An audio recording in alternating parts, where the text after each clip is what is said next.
You are. And let me start with appreciating this initiative of ITOTY, Indian Tractor of the Year by Tractor Junction. This is the first of its kind initiative, so I think that it's a good and humble beginning, but it is going to go a long way. I think a big round of applause for Rajat and the co-founder wife. Gentlemen, you are all displayed here on the screen, so I am not going to introduce you separately, and I was also told that the program is running behind schedule almost by an hour or so. So I am going to squeeze time about that, and I will definitely introduce Dr. C.R. Mehta from CIE, who is not on the screen. Just to set the debate, the discussion into perspective. This discussion is about mechanization in Indian agriculture. I have few points, and I would set the premise for the discussion so that all of you can add to it and share your thoughts and views about it. In general, we all know, we have discussed a lot about it, that there has been a good volume sales and growth of tractor industry for the last several decades, I will say. And the tractor industry currently is touching around 800,000 tractors, which is a huge number. We know by volume it's the largest in the world. And but the topic of discussion here, gentlemen, is mechanization as a whole, and it's not specific to tractors. So the first point that comes to my mind is that if you look at the power availability in farms in Indian agriculture, then the national average will be around 2 kilowatt per hectare. But if you look at the developed states in like Punjab, the power availability will be somewhere around 3.5 plus kilowatt per hectare. And proportionately, if you look at the food grain production, then Punjab will have a production of around 4,000 plus kilogram per hectare, as compared to the national average of around less than 2,000 kilogram per hectare. Now, one thing that suddenly comes to our mind is that the farm power availability has a direct correlation with the number of tractors available. And just to share with you that currently the share of farm power that comes through tractors is approximately or more than 60%. So 60% of the farm power is available through tractors. Other sources are electricity and other engines and other sources are there.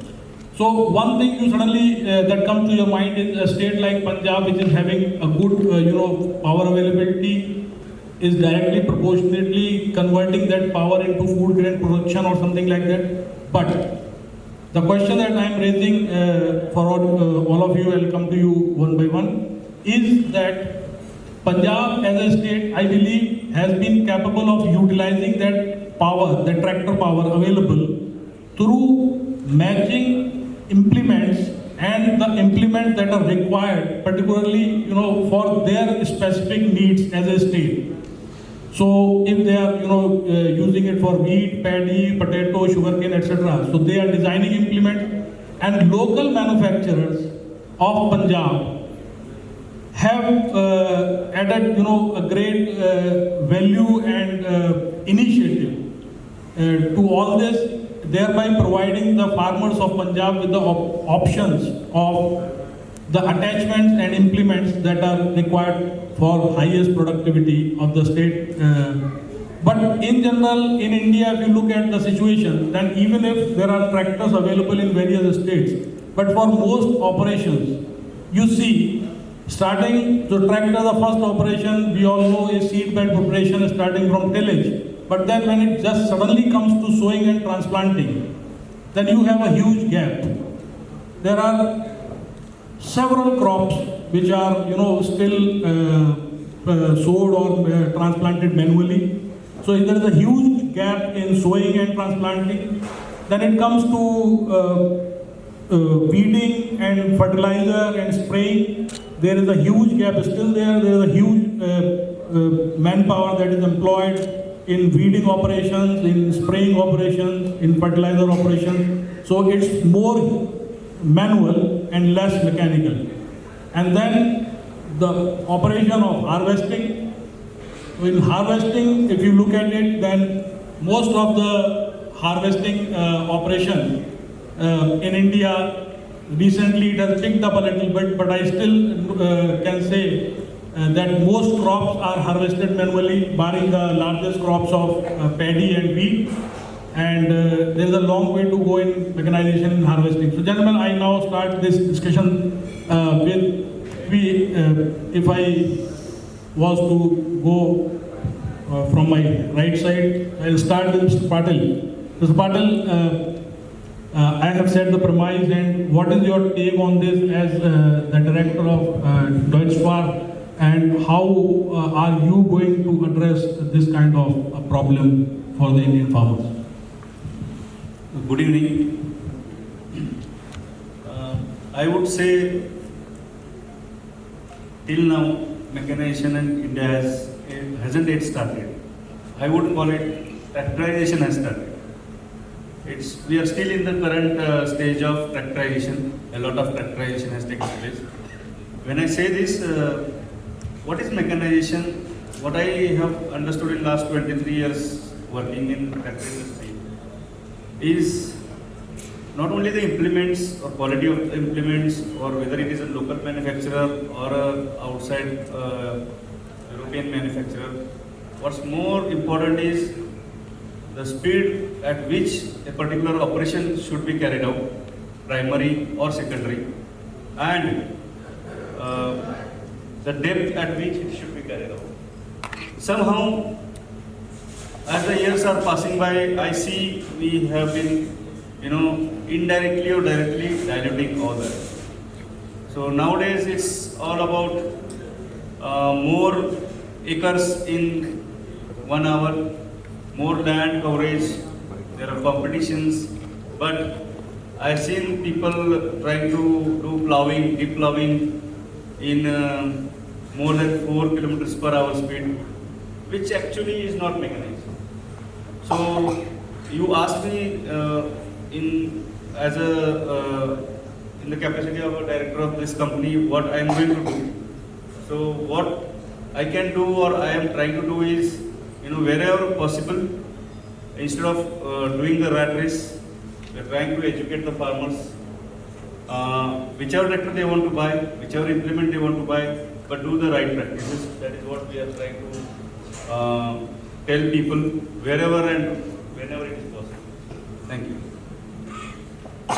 Thank you, Mr. Patil. I now take this discussion forward to Mr. Sanjay Kapoor, and he being from Lemken, which is one of the finest, manufacturers of implements. Mr. Kapoor. Thank you, Mr. Bhagwaj. Very good evening to all, especially to the respected jury members. I will not particularly speak about the brand which I am representing, but I will try to give an overall perspective of ecosystem for agricultural mechanization in India. Mr. Bhagwaj has given certain data. India being the largest producer of food grains, maybe food grain production is around 280 million tons. And we have a target to go up quite high as our population is growing day by day. Land is stagnant. Cropping intensity. These are the two main topics. When we talk about tractorization, so in developed countries, if we compare the revenues of all the tractors put together and all the implements put together, the ratio may be 35% tractor revenues and 65% implement. In India, it is reverse. So India has a long way to go. If we see that overall mechanization in India, it is about 35 to 40%. Some people say 40 to 45%. It varies again from state to state. In Punjab, it can be 70 to 75%. And then even if we sub-segment it, in tillage, it can be 40%. In planting, it can be again 35%. Then harvesting may be slightly higher for wheat and paddy, but for other crops, it is only 15%. So overall, there has to be a proper focus. Though government is trying their level best to help the farmers to come up and purchase implements to increase their productivity, because this is one way, because agricultural laborers are very scantily available as of now. In the further few years down the line, situation will be further grim. In current situation, if we take a total workforce available versus agricultural force, the ratio will be about 40%. In another 5-7 years, it will come down to 25%. So when there will be no laborer, the only solution will be through agricultural mechanization. And overall situation of our farmers is not so good. It can be because of we are largely dependent upon rain-fed areas, single crop. So government is trying to help.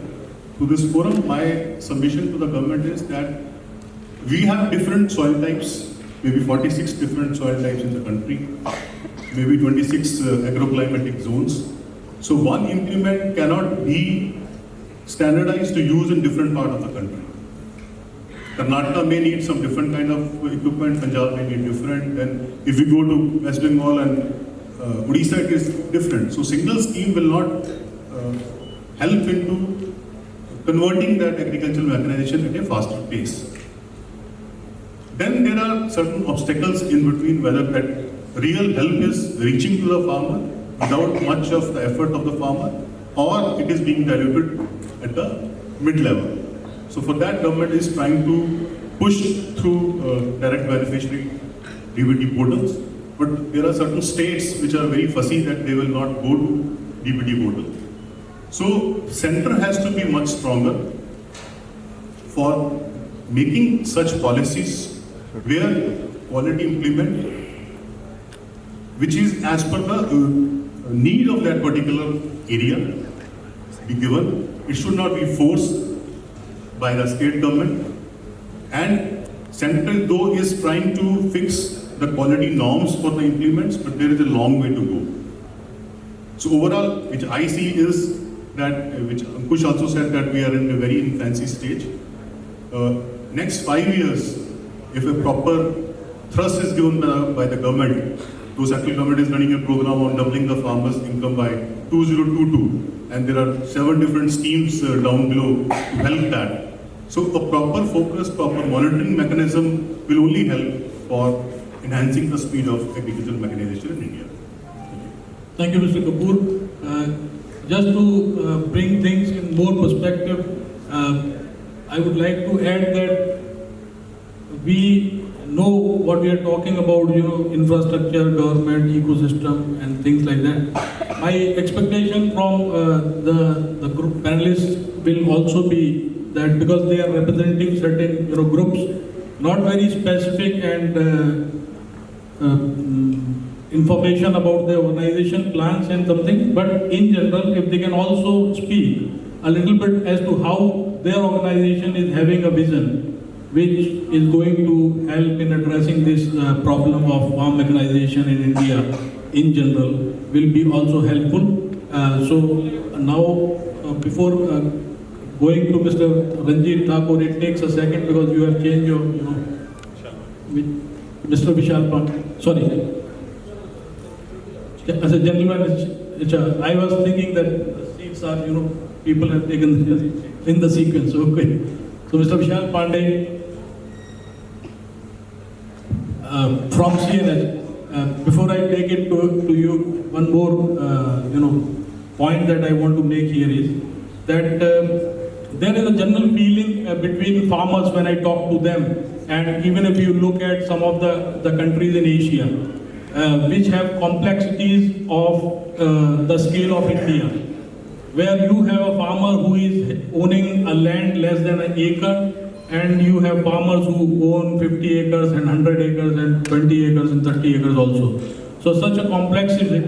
And soil types, Mr. Kapoor mentioned, there are different climatic zones, soil types, various conditions. So a country with the complexity of India in terms of land holdings, climatic zones, soil types, and seeds and things like that, crops, why the manufacturers or the ecosystem infrastructure in India has not evolved in spite of that huge tractor volume to a level where you have, like, take the example of China. You have the smallest machines possible on earth and you have the biggest machines possible on earth in one country, addressing their needs of their country.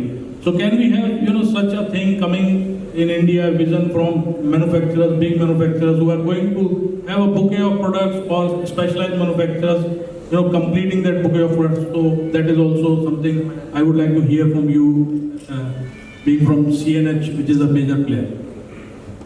Good evening all. I think the beginning point made by Mr. Patil that mechanization has actually not started, because primarily it is tractorization. So one is that it has to move from tractorization and the various phases of crop production, especially after the seedbed is prepared for the intercultivation, spraying, plant protection, and for harvesting. In harvesting, we can say that now we have machineries like sugarcane harvester, combine harvester. But I think whatever tractor mechanization has happened, in that also, long term we need to take care of two more things. One is the quality of mechanization, and second is the sustainability in mechanization.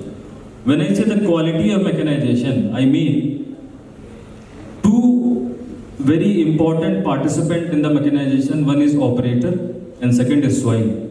So any type of mechanization we do, we must ensure the operator safety. You have a vision in any automobile, maybe commercial vehicle or cars, and try to see and compare the quality of operation we offer to the tractor driver. There is a drastic difference. It's very easy to operate car, but not easy to operate tractor. So ergonomic design, that is one part. Maybe climatic control, AC, that is another. So the quality of mechanization is equally important. I will give you an example of maybe full cage wheel puddling. Full cage wheel puddling, we started with 35 HP, then 39, 42, 45, and now approximately 40, above 45, maybe 47, 49 HP tractor does full cage wheel puddling. Why? Because with every season we damage the soil pan, and the more soil pan was damaged, we required more power. So we did mechanization, but the quality of mechanization is not there. We are basically damaging the soil. So the quality of mechanization in relation to the soil and in relation to the operator health, its comfort has to be taken care. And the government policy should also support to the machineries which are helpful in these two parameters. Another is the sustainability of mechanization. We have machines like zero till drill, which saves moisture and requires a lot less power for the entire crop production. But then, when a farmer uses MB plow, does he really need a depth of more than 15 inch every time, or he just need where his root zone grows? If he grows sugarcane, then maybe 15 inch is okay. But if he has to grow some vegetable, then also 15 inch every time. So is it not torture on the soil? By the 1,000 years of painless labor of the mother nature, this soil texture and granular, all these things have been created. By the poor selection of machinery, we are damaging that soil. So sustainability, whatever machines we select, that has to be sustainable so that our future generation also enjoy the mechanization. Which resources of the water, of seed, has to be economically utilized. Those type of mechanization solution has to be improved, and the quality of mechanization to the soil and to the operator has to be ensured. And of course, as Bharadwaj said, that mechanization has to be for everyone, right from one who is having land of 1 acre to the land of 20 acre. For everyone, solution has to be there. Thank you. I'll just take Mr. Bharadwaj has touched a few topics. One was to apprise on the infrastructural things, and second, he gave a reference of China. I just want to put a few points on that. In India, CII is pushing government on mechanization through a rural council. There is a body by CII and we are member of that. So whatever feedback we get from the field or from the meeting by different farmers, we systematically put that. And now that final report is in front of, I think, the Selvi committee recommendation. When he gave the reference of China, that type of implements are required. So both in China and Russia, for agricultural mechanization, unlike India, they are supporting the manufacturers also through different shops. It can be a differential power tariff, it can be some different tax slabs, it can be different some benefits given to the manufacturers who are there as per the government need, identified need that this kind of agricultural mechanization is there and these are the few implements which are required. Such kind of things are being looked after in India also. Point well made, Mr. Kapoor. And now I move on to Dr. Mehta, a stalwart from CII and in agriculture mechanization in India. Dr. Mehta, there is, I think, a general perception when it comes to representatives of government and the industry in general, that when you talk of mechanization as a whole, then those millions and millions of farmers who have small and marginal land holdings actually are in the focus of the whole discussion that we have about mechanization.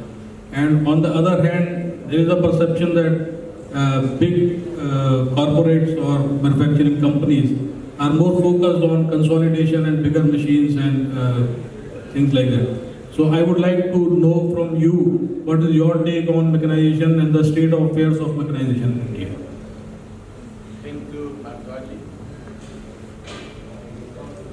I also thank the Tractor Junction for. Thank you, Bhardwaj. I also thank the Tractor Junction for inviting me to as a jury for this function, as well as to be a member of this panel. As it has been pointed by Bhardwaj that why we need mechanization. Presently, our average land holding is 1.08 hectare. Out of that, 86% of our land holding is below 2 hectare. Only 4% of our land holding is above 4 hectare. So we can say that only 4% of our land holding is suitable for individual ownership of farm equipment.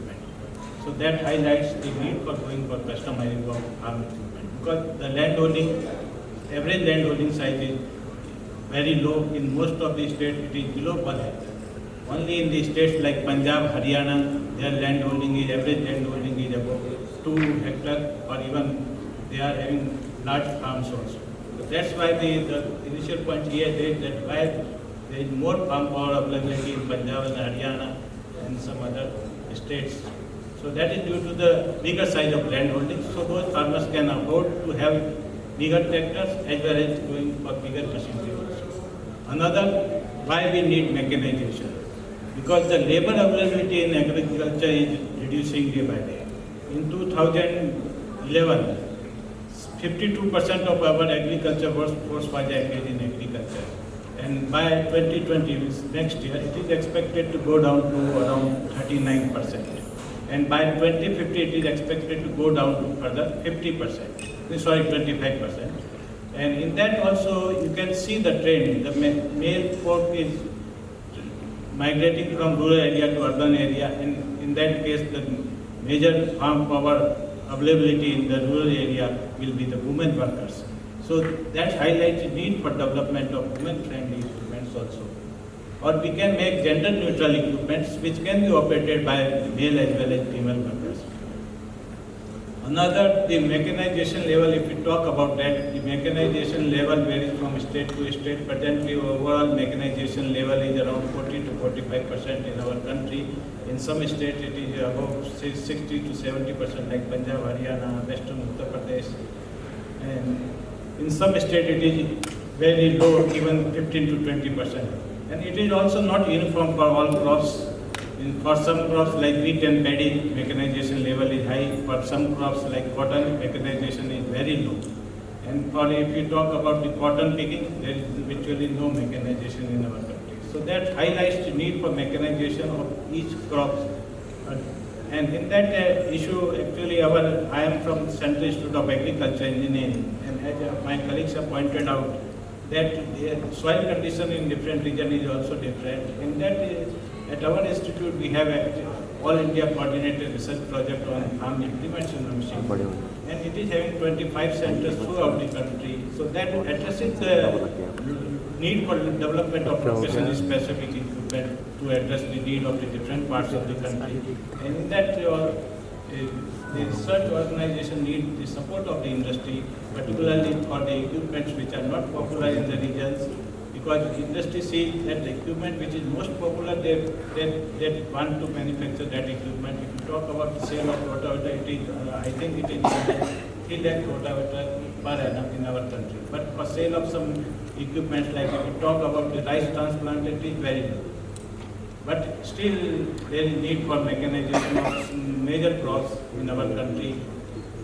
Another issue, if we talk about the government support, government is providing the subsidy on the farm equipment, which are new, particularly right now. And in next plan, after 2020, we are going to have a new plan.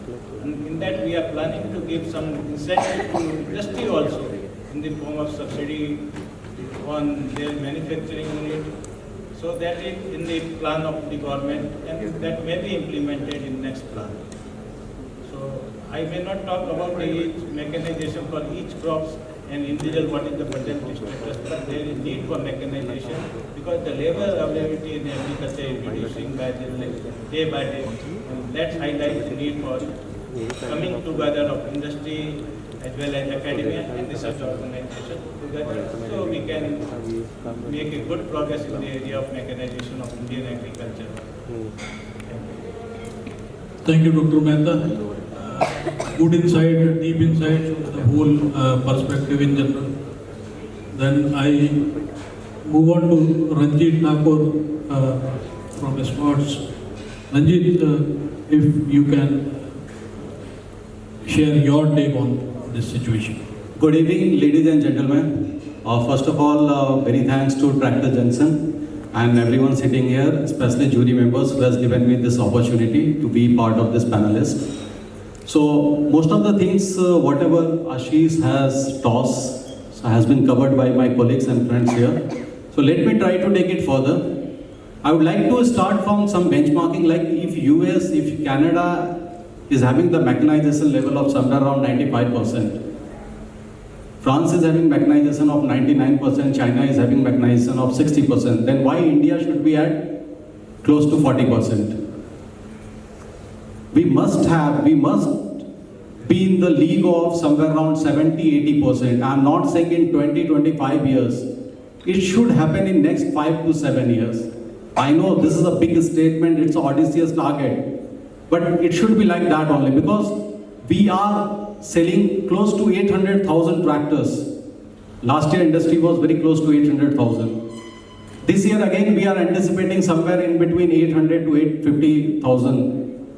But when I see the implement business, like few of my friends has covered the tractorization versus this farm mechanization. So we have reached to the many villages of country. In India, there is close to 6,25,000 villages. So wherever the arable lands are there, tractor manufacturers has reached to those markets, reached to those villages. Then why there is an issue of overall mechanization? To resolve the issue, first we must understand the issues which farmers are facing. Like if I talk about Bihar, if I talk about UP, or if I talk about Punjab, Haryana, I don't find any differences. This is absolutely homogeneous soil condition. Climatic conditions are not much more changed. However, when you see the practices, the implements, mechanizations are used, that is altogether different. To understand the India, if I divide India in 3 parts, like Punjab, Haryana, UP West, like said by sir. So Punjab, Haryana, UP West is having higher level of mechanization. If I talk about Maharashtra, AP, relatively lower than Punjab, Haryana, UP West. So the first category is Punjab, Haryana, UP West. The second category is Maharashtra, AP, and the third category is rest of India. 40% mechanization is the weighted average for India. But if we talk about Punjab, Haryana, UP West, it is close to 60-70%. If I talk about Maharashtra or AP, it is somewhere around 40-50%. If we talk about some other markets, rest of India, Bihar, UP, Eastern and Central UP, Bihar, Chhattisgarh, Odisha, Northeastern markets, it is 10%, 20%. Within that, if you try to see during the course of the crops, like when the seed bed was prepared up to the harvesting and post-harvesting, it fluctuates drastically. In few of the crops, it is superb throughout the journey of the crop, like when it was this bed is prepared up to the harvest level. If we talk about the top crops like wheat, rice, sugarcane, fruits and vegetables. So paddy is a classic example. Somebody has quoted here, like the productivity is that is close to 2200 metric ton. Global average is somewhere around 3200. So we are operating almost 40% lower. US, Brazil, China, they are selling much more lower tractor than us, but the productivity they have, the yield they are producing, that is much ahead of India. And within India, there are much heterogeneous pockets. Crops to crops, this is different. So first we need to understand, like the major issue is land holding. In India, it is less than 2 hectare. But if you talk about some other countries, like in Europe, it is close to 20 hectare. If you talk about USA, that is around 150 hectare. So it means if the field is bigger, then you can use the bigger implements. That is one aspect. But that is not limiting us to do the mechanization or enhancing the mechanization. So for those kind of customers, if I am talking about Bihar or if I am talking about Chhattisgarh, where the land holding is very, very low, so what we should do? We should put different kind of lenses. So their custom hiring concept can work very well. Farmers doesn't need to buy the tractor.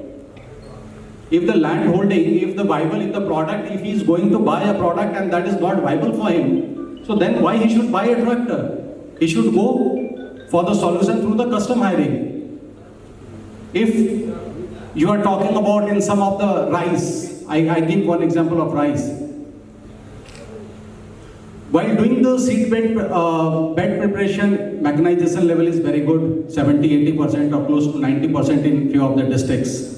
But if you talk about the sowing, if you talk about the transplanting, it is 5 to 10%. And why customers are not going for the mechanization for sowing, transplanting, etc.? Because affordability matters. 5-6 lakhs rupees tractor.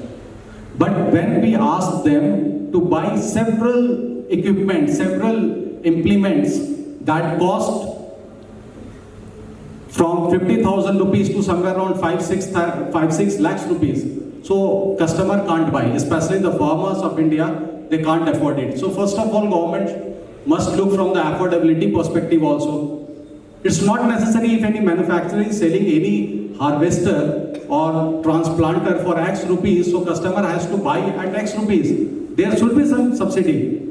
I always support government should not give the waiver for the loan. Rather, government should give some support on buying the equipments, modern equipment. That can really help in enhancing the yield. So these different issues can be addressed in a different way. Like Mr. Ashish, he asked to add something from the company, what we are doing. So I just want to add one thing. Traxi is one of the initiative that is basically for the custom hiring, and that is being done by Scots. So that's all. Thank you. Thank you, Mr. Ranjit. A nice discussion. And there are several points. We have constraints of time, but then, I would also like to state here that there are investments being made by farmers where the machines are commercially viable. For example, we say that the farmer cannot invest in a transplanter or say small equipment of 100,000 rupees or 200,000 rupees. But on the other hand, the same farmers are investing 2 million, 1.8 million Indian rupees, 20 lakh रुपए की machine खरीद लेते हैं harvester और उससे they make money out of it. So I think there are several points that can be discussed because affordability on the one hand is an issue, but those same farmers and group of farmers are investing in huge money in machines which are commercially and financially viable. So I take now Mr. Ricardo Sela from Maschio Gasparado. Is it correct, Mr. Sela? Okay, so you have been quite a success story, Mr. Ricardo, your company. And how have you done all this journey, and what is your stand and take and participation on the whole scene of mechanization in India, please? Yeah, so good evening to everybody. So first of all, I thanks Tractor Junction for organizing this first event, let's say, for agriculture. Because till now it is the first time it has been organized in India, and let's say I'm very happy to see that India agriculture it is grooming year by year. Because Maschio, just a brief introduction, we came in India in 2009, and I remember the first exhibitions, you were finding only tractors and rotavators. There was no plows, there was no balers, there was no mulchers. So in the years, let's say, mechanization, of course, in India, it will take some years, of course, compared to US, to Europe. But I'm really trusting that in India, the mechanization will do very good, because all companies are focused a lot from tractors and from implements. But of course, the main issue it is for India, it is the land size holding. It is a big issue for India. And of course, considering the high volume of tractors, it is very incredible how, let's say, the farmer, like the gentleman before me, they said, they are ready to pay, let's say, 5 lakhs for one tractor, but they are not ready to pay, let's say, from 1 lakh or to 5-6 lakhs for an implement. And this it is a big, let's say, big issue, because they don't understand the benefits of these implements. Of course, there are many implements, let's say in Europe, mostly mechanization, it is for the complete range of products, let's say from land preparation to haymaking, it is complete the mechanization. In India, let's say mechanization reached a high level, let's say only in the primary tillage. With the plowing, now they are starting to understand the farmers, the benefits of the plowing. They are understanding the benefits, let's say, of power arrows compared to rotavators. But let's say for mulching, baling, and all this planting, precision planting, there is still lack of knowledge about the farmers. So they don't know which is the benefit of using a vacuum precision planter compared to the normal practice. They think that, let's say, sowing manually, it is more, let's say, cheap, so they save money, let's say, but it's not like that. For this, we are really focused to introduce every year, we are introducing new products to India. And, but of course, also government, we need much support from government. Because as we noticed in the past years, only in some states, let's say, mechanization is happening, mostly in Punjab, Haryana. But if we go in some other states like UP and Bihar, where, let's say, there is high sales of tractors, there is no implement of mechanized. So there is no planters, there is no implement that can help the farmer to save money and increase the yield. So we are really focused, and all manufacturers, let's say, we are ready to give full support, but we need also some support, of course, from government. Thank you. And now we move on to our final panelist, Mr. Neeraj Gupta. Just to highlight, yours has been a good success story in transplanters in the state of Orissa. If you can also touch upon that. Yeah, thank you very much. First of all, I will start with how mechanization started. As we all know, Punjab has been the topic of discussion, hot topic today. So it started with the farmers. Farmers in Punjab and Haryana, because that was the common state at that time, later 1950s and 60s.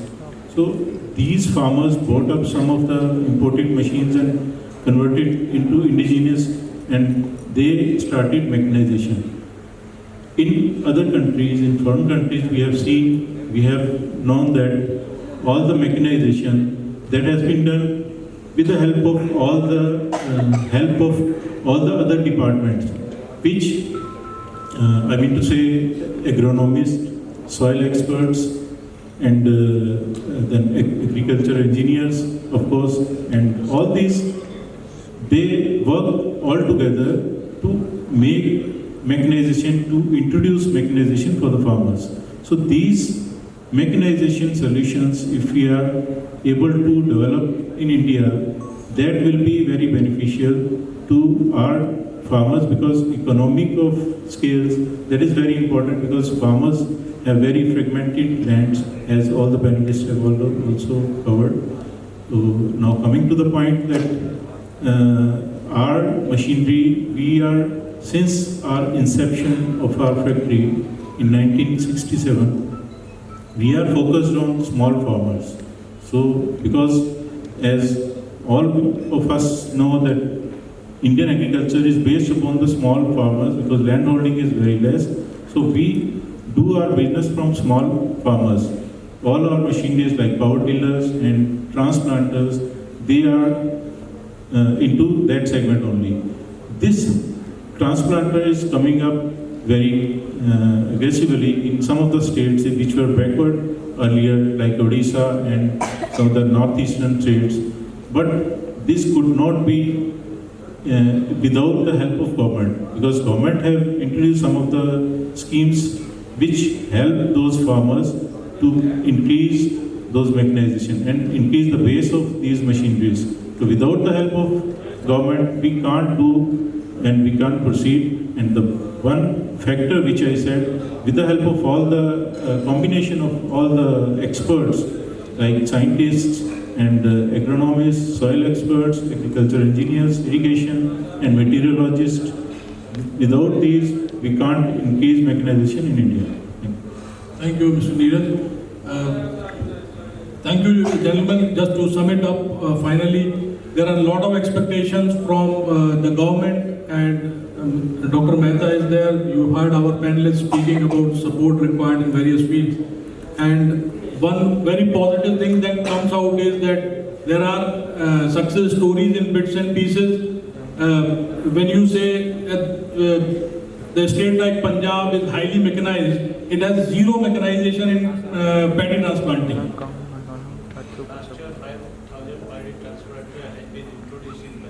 Last year 5,000, but a state like Punjab would need many, and I have seen several of those transplanters, standing in the farmer's house and not being used also. So there are certain success stories being learned from one state to the other state to the other, and has to be shared, implemented and trained in other states also. This is what I mentioned. Please to mention, this year Punjab government has woken up, I think. They have started some support on this cluster. Okay. So with this, that there are glimmers of hope, there are success stories in different parts of the country, and together with the corporates and the government, we need to take this forward. Thank you, gentlemen, for your time. Thank you. Thank you.